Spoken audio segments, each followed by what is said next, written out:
Wow. It's just amazing. I love the idea and I love the fact that we are putting so much positive music into the world, don't you? Yeah. Wouldn't you like to just turn the radio on and hear that? Yeah. Did you hear that? Yeah. So let's turn the radio on and hear that. So, I want to ask you a question today. Who here can say, I love my life? I love my life. Actually, I would like a show of hands. I know we can all repeat after me. So, I want to see hands. Who can say, I love my life? Okay, great. Some of you don't have your hands up, and that's good. But let me ask you this. What does that mean, I love my life? I really want you to think about this today. Do I love things in my life? When I say I love my life, who raised their hand? Now you're like, not me. Okay, so Barbara, when you say I love my life, what do you mean? I mean I love being alive. Oh, I got to jump to 3 pages. Okay, no, that's true. I love being alive. But a lot of people, when they say I love my life, they get to say, I love this about my life. Or I love that about my life. I love my husband. I love my wife. I love my children. I love being a parent. I love this. I love that. All the things that make up life. I love my life. And what goes on there is that very often when we love the things in our life, then our life is more relative than absolute. Because Barbara actually gave you an absolute answer. I love living. I love living life. But then I'm just going to ask you, do you love living aspects of your life that don't make you happy? What happens when something comes along and doesn't make you happy? Do you suddenly not like living life? You can answer me. No, I'm just kidding. No, but for some people the answer is no. For some people it's, this happens and I don't like living my life. And so today I want to talk about the idea of what Barbara said, really. Can I say I love my life even in the face, as Jason pointed out, of the shadow areas of my life? I love living life even now. Or as Dr. Tom Costa used to say, no matter what. So that's an already established premise, isn't it? How many of you sent me your already established premises? Raise your hands. Such a bad turnout of student participation. So, although there is no good, bad in the relative world of life, well, actually, there is in the relative and the absolute, there's not. Please get them to me, because we're about to put them up on the website. So an already established premise means that my already established premise could be, I love living life no matter what. Let's say that. I love living life no matter what. Now, if I say I love living my life no matter what, and that's my already established premise, and I live by that, then nothing can throw me, can it? It shouldn't. And yet, sometimes it does. Now, here's the thing about an already established premise. It has to come from a divine principle. It has to come from divine principle. And for me, you know, the atmosphere of my life, with my life unfolding perfectly, allows for me to say, I love living life no matter what. Because I actually get that my life is unfolding perfectly, and that whatever this thing is that would seem so easy to just say, not this though.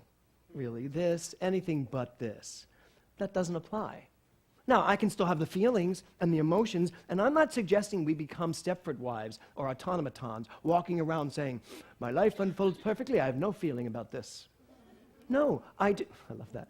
I do have feelings about it, but I know the truth behind the feelings. Do you all get that concept?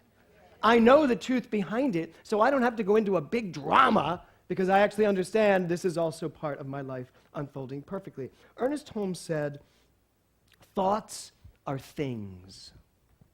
Thoughts are things. How many of you think you understand that? Raise your hand. Okay, that's most of you. Okay, but I'm still going to explain it because I don't think we live it. I think we get it, but we don't realize that our thoughts are creating the things in our lives. So if I were to ask you to look at your life right now and look at the things in your life, I would then ask you, can you back that up to certain thoughts? Most people will say no. I have no idea how this came to be. Clearly some energy is at force here that I have nothing to do with. Right?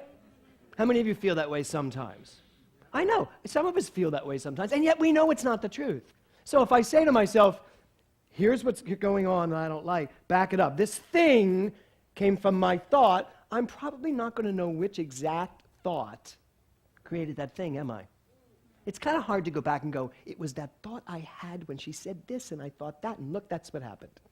No, that would be just too easy. God, I wish it were that simple. Where I had a thing in my head and I could just press a button and go, look, there's that thing I don't like. Back it up. Where's the thought? And yet, when you live with an already established premise, you actually know the thought that's creating the things. Because you don't allow yourself to step away from it. You just don't. So that everything in your life is part of, for me, my life is unfolding perfectly. I can back it up and say, well, I happen to know that my life is unfolding perfectly. So that's where this is coming from. So let's see what's here to know. You see how that works?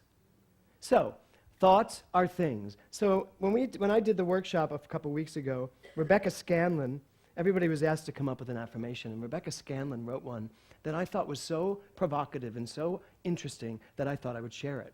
Because this is where thoughts are things. And I want you to just give some thought to, what do you think is going to come from this particular thought? What thing is this thought going to create? You ready? Take a deep breath. Everything I need to serve greatly is already within, not without. And if I begin within, I will never be without. How about that? What do you think is going to be created out of that? What do you think? What things are going to come out of that? Well, the already established premise is that thoughts are things. Everything that happens in my life comes from a mind that made it happen, that brought it into being. And when we realize that it's not about the without, but the within, life changes, life transforms. Johanna van Gelder also wrote in one of her premises, her premise was, all is the divine, my journey is to love. All is the divine, my journey is to love. And I can change journey out for adventure. So what if our adventure, our journey, really was to love only? The title of my talk today is Loving the Adventure. So how many of you get it that you're on an adventure? Okay. How many of you just think you're kind of slugging through each day, getting to the next day? I'm sure you're not going to raise your hands. So how many people do you think live their lives without an adventurous nature? How many people do you think live their lives reacting to what's going on instead of being the adventure? Being the energy of the adventure. Thoughts are things. If I'm the adventure, I'm creating adventure. I'm attracting adventure into my life. So, I'm going to tell you what an adventure is. This is what it says in the dictionary. An undertaking, usually involving danger or unknown risks. An undertaking usually involving danger or unknown risks. Has anybody seen Kingsman yet, the movie? You saw it already? I went last night. Talk about danger and excitement and humor and unknown risks. I just so wanted to be a Kingsman watching this movie last night. It was so awesome. It's one of the best movies I've seen in many, many years in this genre. So, how many of you are open to the risks that your life has in store for you? How many of you stay away from risk? Think, I don't want to risk that. Risk means I'm risking this for that. Karen said, yeah, right? So if I risk, I may lose this. That's the problem with risk. We think risk means I may lose something. But what if risk only meant the risk of actually opening yourself up to something more? Yes. Because that's really what risk is. Doesn't that work for you? Okay, so my premise, my life is unfolding perfectly, actually has within it as a subcategory, if my life is unfolding perfectly, what's there to risk? How could I possibly think there's any risk involved if my life is unfolding perfectly? There's no risk. So therefore, I can take anything that would be considered a risk because my life's unfolding perfectly. There's no such thing as a risk. So I want to read you something from Mark Nepo in The Exquisite Risk. How many of you have read that book, The Exquisite Risk? I want to teach it again. I already taught this book once, and it was such an incredible journey teaching this book. So here's his quote. Whether through the patterns left in snow or geese honking in the dark, or through the brilliant wet leaf that hits your face the moment you are questioning your worth. The quiet teachers are everywhere, pointing us to the unlived portions of our lives. When we think we are in charge, the lessons dissolve as accidents or coincidence.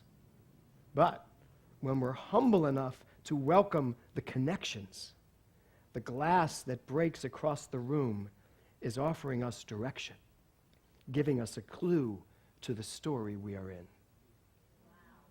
Is that not gorgeous? It's just so beautiful. The unlived portions of our lives. So, if my talk title today is Loving the Adventure, I have to ask myself, where are the unlived portions of my life? Where have I not lived yet? Where have I not? I've lived in New York, I've lived in LA, I've lived in Boston, I've lived in Chicago, I've lived in Denver, and they're all just out here. Where have I not lived in here yet? Where have you not lived yet? Where in your life have you not taken adventure and thrown it at it? Where are you not living? And I love this because I love the unlived portions of my life. It's not about what you're doing now. I don't know what I just did with that. It's like something comes through me. It's not about what I'm living now. It's like, where have I not? Where are the unlived portions of my life? Karen hasn't won a Grammy yet, have you? No. There's an unlived portion of your life. We all think you should be getting one. Yeah. Right? Same thing with Gary. The two of you should win the same year so that we all can watch. Right? Did you all watch the Grammys? Yeah. It was amazing watching musicians. Now, I'm daring to say this in front of some pretty amazing musicians here. Watching musicians who are all having a problem with the fact that they are not being paid for what they are worth. But thoughts are things. And somewhere along the line, it's going to take these musicians, these writers, to stand up in unlimited potential, just like I think it's Taylor Swift is doing, and say, you don't get my stuff without paying for it. This is who I am. That's what it takes. That's an unlived portion of a life, saying, oh no, I haven't gone here before, I'm going to go here now. So where haven't you gone before that you are willing now to go? Love is an attractive energy. It is the expansive nature of the universe, as Ernest Holmes says. And when you are love only, that's what you're attracting. That's the atmosphere of your life. That's the adventure of your life. Love only. And if I'm willing to love only, certain things gotta go. Certain people gotta go. And that's okay. I treat for their highest and furthest. Truly, and I'm not being sarcastic. I really do. I treat that I know who I am and I know who belongs in my circle. That's who we get to be. Those are our new plateaus, new places to go as spiritual beings. And then you get to live your life from a light that is so amazingly bright that then people are pointing to you saying, I'll have what he's having. There you go. So, what in you is unlived? And you don't have to know the answer to that. When we're humble enough to welcome the connections, when we're humble enough, and you know me, I'm not big on humble, but humble means when we're willing to let go of nothing, when we surrender. That's what this whole month is, surrendering to the light. When I am humble enough, when I am willing to surrender enough to let go of all the things I know and say, what is there to know? The light, that light, is the connectedness that Mark Nepo speaks of. The connectedness that you have, that I have, to all things. If I am all things, how can I live in a limited expression of life? I just can't. Not if I already have an already established premise that I am all things. I am the connectedness that Mark Nepo speaks of. I am one with you. I am one with you. I am one with the universe. I'm one with the 300-year-old oak tree that surrounds my backyard and hovers over me this morning as I ate my oatmeal and looked up and just said, thank you. Because it had let go of all of its leaves into my pool. And I sat there at the end of my yard in the most beautiful position in my yard, to see my beautiful house and my children and running around the kitchen and the tree, and I'm looking at this yard that is a disaster by most people's thoughts. And I looked down and I said, you are so smart. You let go of everything you no longer need. And you don't care who has to clean it up. So that's what our month is, isn't it? I let go of what no longer serves me. Because now that oak tree can grow the beautiful leaves that it's going to grow next time around. And it's going to be spectacular because you know what? I like it the way it looks now. And I actually have a gardener who will clean it up and makes his living doing that. So my life always unfolds perfectly. And I had just as much fun sitting there amidst all the leaves as if I was in this pristine backyard, which never happens. So, when we're humble enough to welcome the connections, the glass that breaks across the room is offering us direction, giving us a clue to the story we are in. The broken glass is my life unfolding perfectly. The shadow is my life unfolding perfectly. That difficult situation you are in is your life unfolding perfectly. It's not the thing you have to get through to get to the other side. It's the thing you have to embrace and be in order to be the more. So, he talks about your premise and writing the story you are in, being the story you are in. So I have a little story for you. So just take a breath because I'm going to read you this story. There's a little boy with a broken heart. Everyone told him it was broken. The doctors told him it was broken. His mother and father told him it was broken. And so he believed them. He would go around saying, I have a broken heart. And everyone in his village knew that he had a broken heart. They would smile and point to him, and he was very popular in the village as the boy with the broken heart. One day, a very mysterious man came to the village and asked if there was someone or something in the village that they would like fixed. Well, this man's name was Joshua, and he was a healer of broken things. Well, the entire village, so in love with this boy, pointed to the boy and said that they would be really good with having him fix the boy with the broken heart. So Joshua looked at the boy and said to him, do you want me to fix your broken heart? The boy smiled, and the village waited in anticipation, and he said, no. The whole village gasped. But Joshua smiled back and said, I didn't think so. Well, the villagers were stunned. No one could understand why he didn't want to fix something that was broken, especially when this man was so clear that he could do it for him. His mother and father were very upset, and they asked the boy why he didn't want his heart fixed. And he said, because then I would be just like everyone else. I like being the boy with the broken heart. It's who I am. Who would I be if I was just the boy with the normal heart? And Joshua, the mysterious man, said, I knew you thought that. But what if I could fix your heart, and then you could choose to be anything in the whole world? You wouldn't have to be the boy with the broken heart anymore. You could be anything or anyone. The boy was skeptical. Anything? The boy said. And with great certainty, Joshua replied, anything, whatever you choose. Could I do what you do? The boy asked. Of course, you can do anything. But first, you have to give up your broken heart. And so the boy said yes.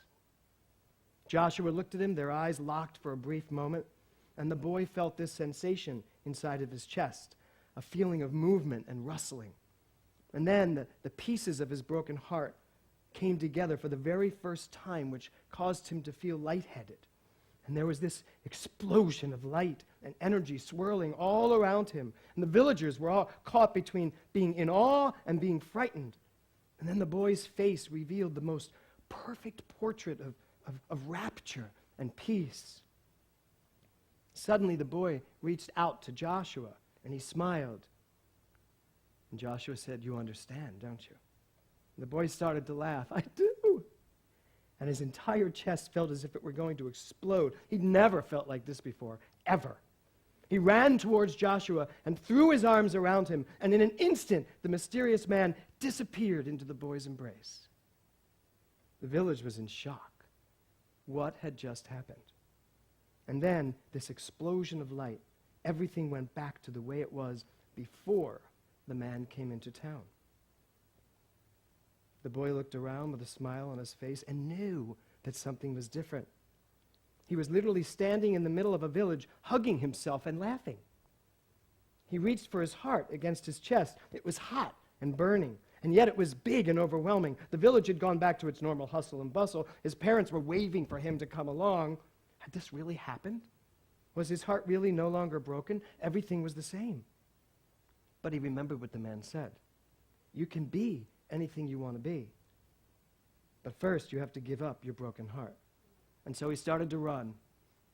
First a little, checking his heart as he went to make sure it was okay, and then faster and faster still. His mother started screaming at him to stop. He would burst his heart. He had a broken heart. But he just kept running and laughing and eventually soaring through the village. He was running with the man's heart now. And he started yelling, "The heart of Joshua lives in me." And truly, anything is possible. End of story. Isn't that beautiful? The author of that story is me, because I was born with a hole in my heart. Most of you, a lot of you know this. And I was relegated to a life devoid of adventure. And I was always the boy with a hole in the heart until I decided I wasn't. And that was somewhere as I went into my Broadway career. And I said, I am so tired of being the person who everybody thinks is going to collapse from a broken heart. And when they finally checked it out, I no longer had a hole in my heart. My heart was completely restored. And it really came at the time when I started to understand metaphysics. And I started to understand who I was. And Eric Butterworth looked me right in the eye and said, "You are everything." We were at a retreat, and he just looked at me, and I was asking some stupid question, and he just answered it with, "You are everything," and moved on. And at the time, I thought he was being very cryptic. But he wasn't. He was being truthful. That's what it is. You are everything. You are the allness. When we are humbled to the connections, we are surrendering to the light. So when I wrote that story, I wrote it because I wanted a metaphoric way of showing what it was like to live my life broken, and I've never published it, and I think I might someday maybe illustrate it and publish it, so that anyone who ever thinks they're broken doesn't think they have to stay broken. And many of us are so comfortable, really comfortable in our definitions of ourselves, comfortable in our brokenness, comfortable in the things that we think limit us. And yet the truth is, we are the allness. And as the allness, nothing should ever be able to stop us. So surrender all those things that no longer serve you, and then surrender to the light. It is time to start living the unlived portions of our life. If I had stuck with the idea that I was a boy with a hole in his heart, a broken heart, I would not be standing here today. I would not have done all the things I have done. My life projection when I was a boy was barely 21. And I lived like that. My whole family lived like that with me until I decided not to. So if you think there's anything going on in you, anything in your life that you cannot know the truth about and change it to one of wholeness and success and perfection, then you just don't remember who you are. Just take those arms, reach out, take a hold of Joshua, which to me stands for my divine self. And don't let go. Because the minute you take hold of that and it becomes who you are, anything is possible. Namaste.